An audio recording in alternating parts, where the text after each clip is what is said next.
개헌 문제에 대한 각 당의 입장 지난 월요일부터 차례로 듣고 있죠. 오늘 그 마지막 시간입니다. 민주평화당 박지원 의원 연결하죠. 안녕하세요.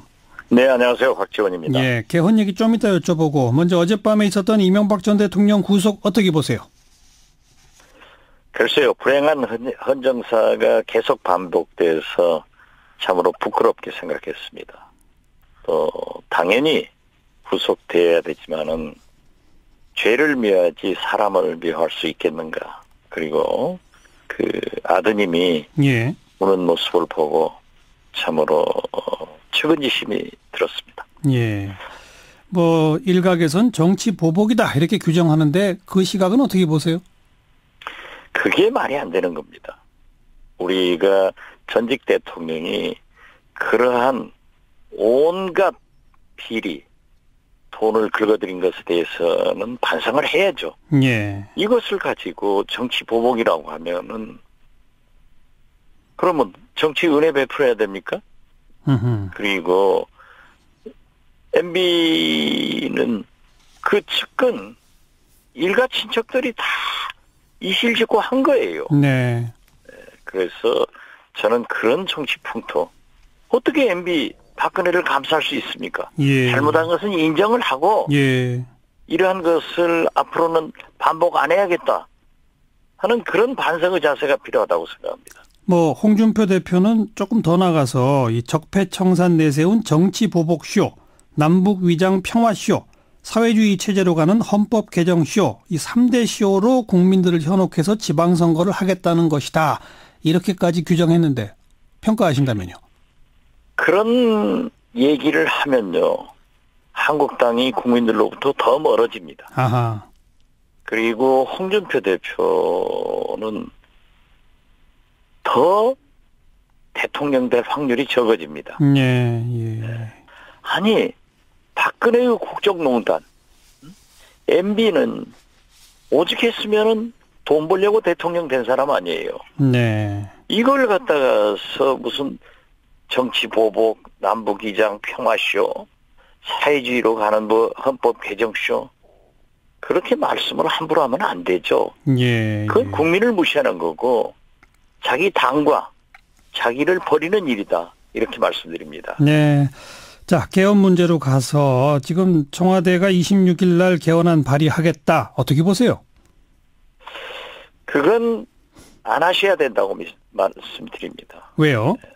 왜냐하면 물론 국회에서 합의를 못한 것은 1차적으로 국회의 책임이 있지만은 네. 그런다고 대통령께서 안을 내서 이 아니다 이렇게 얘기하는 것은 좋지만은 발의를 하면은 안 되고 제가 박근혜 탄핵 때도 상정이 목표가 아니라 가결이 목표다. 예, 예. 그런데 이번에 헌법 개정도 대통령의 발의가 목표가 아니라 국회 통과가 목표가 돼야 됩니다. 예. 그런데 지금 그러한 대통령께서 하는 것은 일종의 오기 정치다. 예. 그래서 저는 대통령께서 안 하셔야 된다. 예. 그리고 안을 국회로 보내주면은 우리 국회에서 여야가 합의 조정해서 반드시 이번에 개헌을 해야 된다라고 생각합니다. 예. 그러니까 발의된 그 안을 그냥 하나의 그 텍스트로 삼아서 서로 절충해가지고 합의를 하시면 되는 거 아닌가요? 그렇지는 않죠. 그러면은 그 문제를 가지고 찬반을 가지고 얘기를 해야 되니까. 아니 청와대 입장이 그 사이에라도 국회가 합의하면 발의한 안을 철회하겠다는 거 아니겠습니까? 글쎄요. 발의가 되면은 철회는 가능하겠죠. 예예. 그렇지만 국회에서 지금 현실적으로 이렇게 되면요. 그 내용에 무슨 전문이나 아주 파격적으로 진짜 촛불혁명의 새로운 대한민국을 이끄는 그런 훌륭한 아닌 것만은 틀림없습니다. 예. 그렇지만 권력구조 개편을 빼버린 그러한 것은 안 되기 때문에 저는 문재인 대통령께서 권력구조 개편을 양보하시고 홍준표 대표께서는 선거제도 개편 양보를 해서 우리가 합의를 하면 된다. 예. 이렇게 봅니다. 예, 예. 아주 촛불혁명 받은 훌륭한 헌법 개정안이다라고 표현하셨는데 이걸 또 일각에서는 사회주의 헌법이라고 비판합니다. 그 대목은 어떻게 보세요? 글쎄요. 그러한 시각으로 보면은 되지 않죠. 그러니까 문재인 대통령께서 네, 아니다. 이렇게 제시를 한다고 하면은 그걸 기본으로 해서 예. 여야가 합의 조정하면 될 것 아닙니까? 예. 그렇지만 근본적인 문제는 권력구조 개편이냐, 거기에 있다. 예. 대통령 중심제 4년 연임이냐, 알겠습니다. 예. 그리고 선거제도 개편이냐, 네. 이게 문제가 되기 때문에 저는 대통령께서 4년 연임제 그것도 좋다고 생각합니다. 네. 그렇더라도 그러면은 국회에서 총리 추천권을 달라. 예. 국회의원들이 국민들로부터 불신받으니까 못 주겠다 예. 하는 것은 말씀이 아닌 거예요. 네. 지금 모든 국민이 제왕적 대통령 권한을 내려놓으라는 것이 요구입니다. MB 구속되는 걸 보고 더 그러지 않습니까? 예, 예. 그런데 그 총리 추천권을 국회에게 달라. 이거에 대해서 더불어민주당은 사실상 이건 내각제다. 따라서 이거를 국회에서 합의해도 국민투표에서 국민들이 반대해서 부결될 거다. 이렇게 주장하던데요.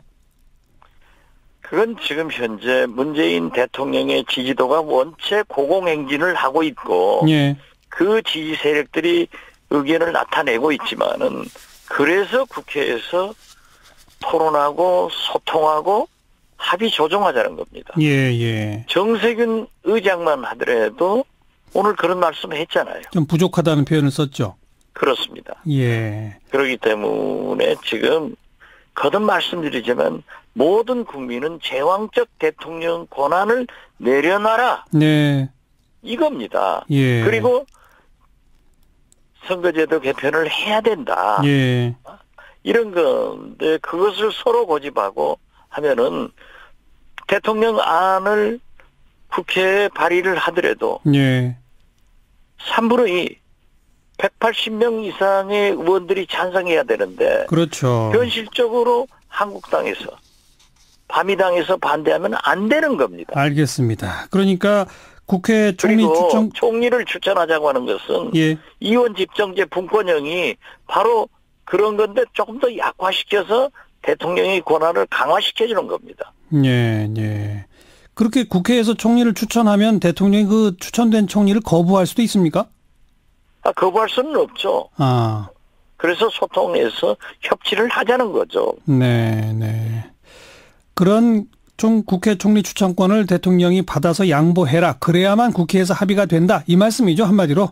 그리고 홍준표 대표도 선거제도 개편을 하겠다. 그러면 합의가 된다. 그렇죠. 그리고 그렇게 합의를 해내면 국민들도 동의해 줄 거다. 당연히 그렇죠. 아하. 알겠습니다. 국회 총리 추천권은 절대 포기할 수 없는 거군요, 그러니까. 지금 현재 그렇습니다. 알겠습니다. 여기까지 말씀드릴게요. 고맙습니다. 네, 감사합니다. 민주평화당 박지원 의원이었습니다.